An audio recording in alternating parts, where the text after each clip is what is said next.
نبوي سیرت د رحیق المختوم پښتو ژباړه. ابو طالب ته د قریشو جرګه. ابن اسحاق وایي د قریشو ځینې مشران ابو طالب ته ورغلل او داسې ورته وویل: ابو طالبه، ستا وراره زموږ خدایانو ته د بدو نسبت کوي، زموږ دین باطل ګڼي، زموږ پلرونه بېلارې او ګمراهان بولي، موږ ته بېعقلان او احمقان وایي. نو یا یې له دې کار نه واړوه او یا ته له منځه لرې شه چې موږ ورسره پوه شو او خپل حساب ورسره تصفیه کړو. پوهېږو ته هم زموږ په شان اختلاف ورسره لرې، نو پرېږده چې ورنه بېغمه دې کړو. ابو طالب په ډېره ښه او نرمه لهجه هغوی ته ځواب ورکړ او رخصت یې کړل. رسول اکرم صلی الله علیه و آله وسلم خپل دعوت جاری وساته او د الهي دین د قیام او حاکمیت لپاره یې نه ستړېدونکې هلې ځلې کولې. د حج په موسم کې د دعوت د مخنیوي په خاطر د قریشو مشورتي غونډه. د ښکاره بلنې له پیل نه یوازې څو میاشتې تېرې شوې وې چې د حج وخت رانږدې شو.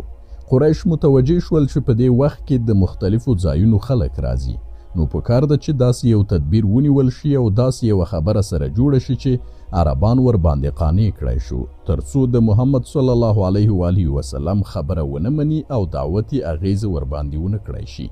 نو همدا و چې ټول ولید بن مغیره ته ورغلل ترڅو په دې هکله مشوره ورسره وکړي.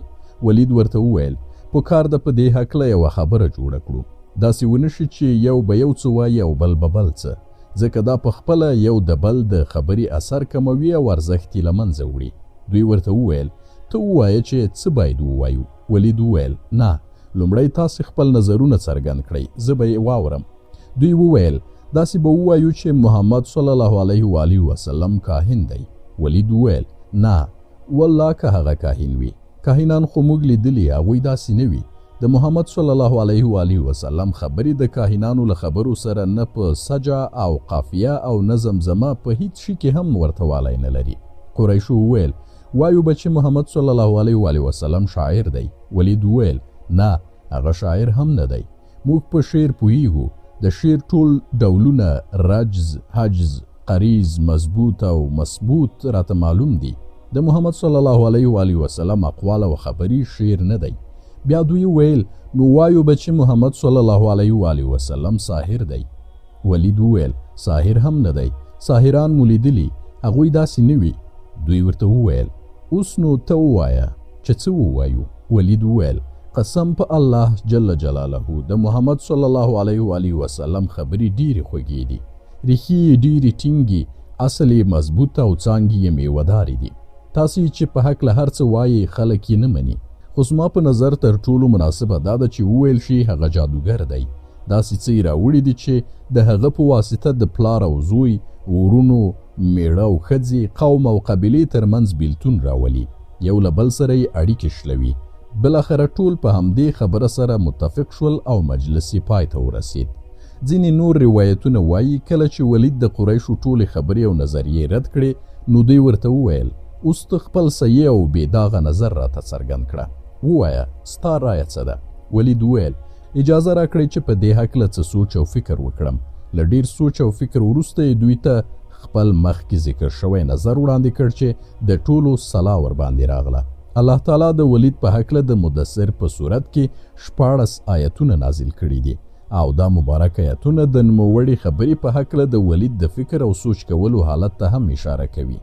فرمایي: ترجمه: بېشکه هغه فکر وکړ چې څنګه تان وکړم په قرآن کې او اندازه یې وکړه په خپل زړه کې، یعنی کار د محمد صلی الله علیه و آله وسلم، ووژلی شو، ملعون کړی شو، څرنګه یې اندازه کړه، بیا دې ووژلی شي، ملعون دې کړی شي، څرنګه اندازه یې وکړه په تان د قرآن او محمد کې، بیا یې وکتل محمد یا قرآن ته، بیا یې مخ تریو کړ او تنده یې غوټه کړ له کراهته، بیا یې شا واړوله له محمد او غاړه یې وغړوله له اسلامیته. نو ویې ویل: مګر خو سحر دی چې نقل کاوه شي له نورو ساحرانو نه دی دا قرآن، مګر خو خبره د بشر یا بني آدم ده. د قریشو په همدې خبره سلا راغله او کله چې د حج وخت را ورسید، نو قریشو به د مکې ټولې لارې ونیولې. هر څوک به چې راتلل د محمد صلی الله علیه و آله وسلم په هکله به یې هماغه مخکې جوړې شوې خبرې ورته کولې او کوښښ به یې کاوه د خلکو توجه له محمد صلی الله علیه و آله وسلم نه بلې خواته واړوي. د دې باطلې وظیفې په سرته رسولو کې ابولهب تر ټولو مخکې و. رسول اکرم صلی الله علیه و آله وسلم به د حج په دوران کې حاجیان په خپلو ځایونو او مینو لکه عکاظ، مجنه او ذیلمجاز کې د الله تعالی لوري ته رابلل. هلته به یې تشریف وړو او هغوی ته به یې د اسلام دعوت ورکاوه. ابولهب به ورپسې و او خلکو ته به یې ویل د محمد صلی الله علیه و آله وسلم خبره ونه منئ، دا یو دروغجن او له خپل دین نه اوښتی شخص دی. د دې هلو ځلو نتیجه دا شوه چې عربو د رسول اکرم صلی الله علیه و آله وسلم د نبوت خبر له ځان سره خپلو ځایونو ته یووړ او په دې ترتیب سره د رسول الله صلی الله علیه و آله وسلم نوم او د دعوت خبر په ټولو عربو کې خور شو. له اسلامي دعوت سره د مقابلې بیلابیل شکلونه. کله چې قریشو ولیدل محمد صلی الله علیه و آله وسلم په هیڅ ډول خپله لاره او بلنه نه پرېږدي، نو یو ځل یې بیا سوچ وکړ او د اسلامي دعوت د له منځه وړلو په خاطر یې لاندنۍ هلې ځلې او توطیې په کار واچولې. لومړی تکذیب، ملنډې، خنداګانې، استهزا او مسخرې. قریشو غوښتل په دې ډول سره او له دې لارې نه د مسلمانانو روحیات کمزوري، ارادي یې ماتې او د ذلت او سپکاوي معامله ورسره وکړي. نو همدا و چې په رسول اکرم صلی الله علیه و آله وسلم پورې ډول ډول تورونه او تهمتونه وتړل. د هغه جناب صلی الله علیه و آله وسلم په شان کې یې ډېره بېادبي او ګستاخي کوله. کله به یې لیونی باله. قرآن کریم فرمایي ژباړه او ویلې دغو کفارو محمد ته ای هغه سړبه چې نازل کړی شوی دی پر هغه باندې ذکر یعنی قرآن یا پند، بېشکه ته خامخا لیونی یې. کله به یې د سحر او دروغو نسبت ورته کاوه. الله تعالی فرمایي ژباړه او تعجب کوي کفار له دې نه چې راغلی دی دوی ته نبي یا ویرونکی له دوی نه او وایي دا کافران چې دغه ویرونکی نبي ساحر کوډګر دی، دروغجن دی. د قریشو کفارو به رسول اکرم صلی الله علیه و آله وسلم ته په ډېره بده سترګه کتل. له حد نه زیاته کینه او عداوت یې ورسره درلود. تل به په دې هڅه کې و چې په سترګو کې یې وخوري. الله تعالی داسې خبر راکوي ژباړه او بېشکه نږدې و هغه کسان چې کافران شوي دي خامخا وبښویوي تا، وبه دې غورځوي پر ځمکه په خپلو سترګو سره هر کله چې واوري د دوی قرآن ستا له ژبې او وایي دوی د کینې له مخې بېشکه دغه محمد لیونی دی. رسول کریم صلی الله علیه و آله وسلم به چې کله له خپلو اصحابو رضی الله تعالی عنهم سره ناست و، قریشو به له استهزا نه په ډکې لهجې سره ویل وګورئ دا د ده ملګري دي. د رسول اکرم صلی الله علیه و آله وسلم د ذات، شخصیت او هدایاتو په خلاف د بې اساسه شکوکو او شبهاتو راولاړول او د هغه په خلاف دروغ او دومره زیات پروپاګند په کار اچول چې عوام خلک هیڅ د دې فرصت ونه مومي چې د رسول اکرم صلی الله علیه و آله وسلم د دعوت او رسالت په هکله غور، تفکر او تامل وکړي. مشرکانو چې د قرآن کریم په هکله څه عقیده درلوده، الله تعالی هغه داسې بیانوي ژباړه او وایي کفار دا کیسې دي د ړومبنیو خلکو چې لیکلي دي محمد پر لیکونکو، پس هغه لوستل کیږي په د سهار او ماښام. د رسول اکرم صلی الله علیه و آله وسلم په هکله به یې د اعتراض په توګه دا هم ویل او وایي کفار چې څه دی دغه رسول ته چې خوري طعام او ګرځي په بازارونو کې لکه نور خلک د پاره د طلب د معاش. قرآن کریم ځای ځای د مشرکینو دې ډول پروپاګند، ناروا تبلیغاتو او له دښمنۍ نه ډک او بې اساسه انتقاداتو ته اشاره کړي او د هغې ځواب یې ویلی دی. دریم د پخوانیو کیسو په بیان سره د قرآن کریم مقابله او په همدې کیسو سره له قرآن کریم نه د خلکو لرې ساتل. ویل کېږي چې نضار بن حارث یو ځل قریشو ته وویل ای قریشو، قسم په خدای چې تاسې له یوې داسې پیښې سره مخامخ شوي یاستئ چې تر اوسه پورې مو هیڅ بندوبست نه دی کړی. محمد صلی الله علیه و آله وسلم یو داسې ځوان و چې ستاسې په منځ کې تر ټولو زیات منل شوی، رښتینی او امین شخصیت و، تر څو په سر کې سپین ولګېدل او دا نوی دین یې درته راوړ. نو بیا تاسې ساحر وباله، خو قسم په الله هغه ساحر نه دی. ساحران خو موږ لیدلي هغوی داسې نه وي. دا مو وویل چې هغه کاهن دی، قسم په خدای هغه کاهن هم نه دی. ومو ویل چې شاعر دی. قسم په الله شاعر هم نه دی. شعر او د شعر ډولونه خو موږ پیژنو، هغه داسې نه وي. دا مو ویل چې هغه لیونی دی، خو قسم په الله هغه لیونی هم نه دی.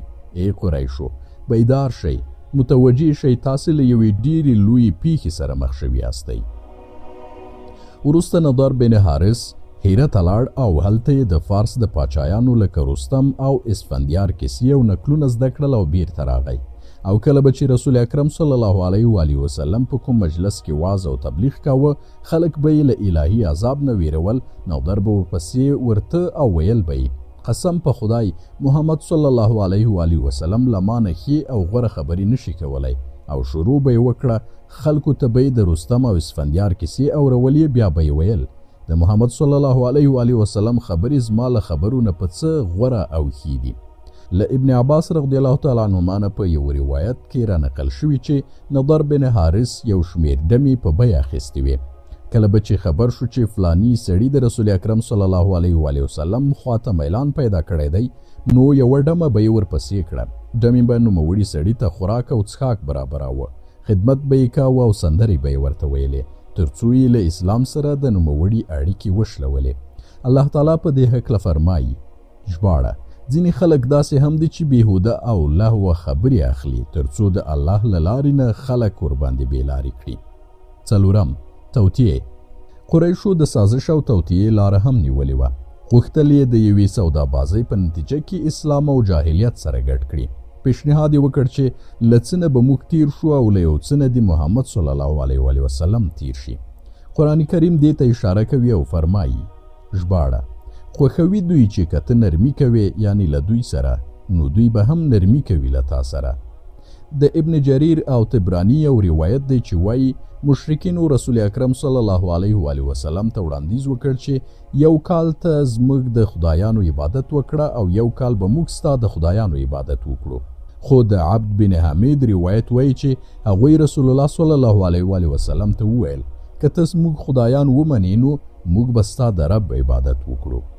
ابن اسحاق وایي یو ځل رسول الله صلی الله علیه و آله وسلم له بیت الله شریف نه طواف کاوه چې د قریشو مشران لکه الاسود بن المطلب بن اسد بن عبدالعزا، ولید بن مغیره او امیه بن خلف او عاص بن واصل السهمدي ورته راغلل او ورته یې وویل راځه ته زموږ د خدایانو عبادت کوه او موږ به ستا د خدای عبادت کوو. په دې ډول به عبادت سره شریک کړو. که چیرته ستا معبود زموږ له معبودانو نه غوره وي نو موږ به هم څه فایده کړې وي، او که زموږ معبودان ستا له معبود نه غوره وي نو بیا به تا هم ګټه کړې وي. د دوی دا پیشنهاد الله تعالی رد کړ او دا سورت یې را نازل کړ: قل یا ایها الکافرون لا اعبد ما تعبدون ولا انتم عابدون ما اعبد ولا انا عابد ما عبدتم ولا انتم عابدون ما اعبد لكم دينكم ولي دين. ژباړه ووایه ای محمده چې ای کافرانو نه کوم زه عبادت د هغه شي چې تاسې عبادت کوئ. په دې ترتیب سره الله تعالی د دوی دا سازش هم له خاورو سره خاورې کړ او په ډاګه سره یې اعلان وکړ چې د مشرکینو لاره له اسلام نه بیله او جدا ده. په دې هکله د روایتونو له اختلاف نه دا څرګندیږي چې کیدای شي مشرکینو څو ځله د دې سازش هڅې کړې وي. پر مسلمانانو باندې ظلمونه. د نبوت څلورم کال په لومړیو کې قریشو د اسلامي دعوت د مخنیوي په خاطر پورته یادې شوي لارې چارې یوه په بله پسې په کار واچولې. څو میاشتې همداسې تېرې شوې، خو کله چې پوه شول چې نور دا هلې ځلې ناکامې دي او نشي کولی په دې سره د اسلامي دعوت مخه ونیسي، نو یو ځل بیا سره راغونډ شول او یو 25 کسیزه کمیټه یې جوړه کړه. مشر یې ابولهب و. د کمیټې غړو له ډېر غور او بحث وروسته فیصله وکړه چې نور باید د محمد صلی الله علیه و آله وسلم او اصحابو رضی الله تعالی عنهم په خلاف له زور زیاتی، وحشت او تیری نه کار واخیستل شي. هغوی دا فیصله وکړه او د فیصلې د پلي کولو لپاره یې مټې راونغښتلې. مشرکینو په اسانۍ سره کولی شوی په اصحابو رضی الله تعالی عنهم خصوصا په بېوسه کسانو سره ډول ډول ظلم او زیاتی وکړي، خو د رسول اکرم صلی الله علیه و آله وسلم په حق له هر چا دا جرأت نشو کولی، ځکه هغه د داسې عظیم شخصیت درلودونکی و چې له دوستانو وړاندې دښمنانو ورته د قدر او احترام په سترګه کتل. او د هغه په وړاندې یوازې هغو کسانو بې ادبي او ګستاخي کولی شوی چې له عقل او حیا به بالکل خلاص و. او د دې ترڅنګ محمد صلی الله علیه و آله وسلم د ابو طالب غوندې مهم سړي له تایید او ملاتړ نه هم برخمن و. هغه ابو طالب چې د مکې سردار او د خلکو په منځ کې د قدر او منزلت خاوند و. چا دا جرأت نشو کولی چې هغه کم وشمیري، تړون یې مات کړي او د کورنۍ پر غړو یې تجاوز وکړي. دې وضع قریش څه اندېښمن کړي وو او جرأت یې ورنه سلب کړی و. خو کله چې د هغوی زعامت او د دین په نامه ترلاسه شوې مشري د نوي اسلامي دعوت تر تهدید لاندې راغله، نور نو لکه لیونیان راپورته شول او د رسول اکرم صلی الله علیه و آله وسلم په خلاف یې هم ظلمونه او تیری شروع کړل. په دې کار کې ابو لهب له هر چا نه وړاندې و.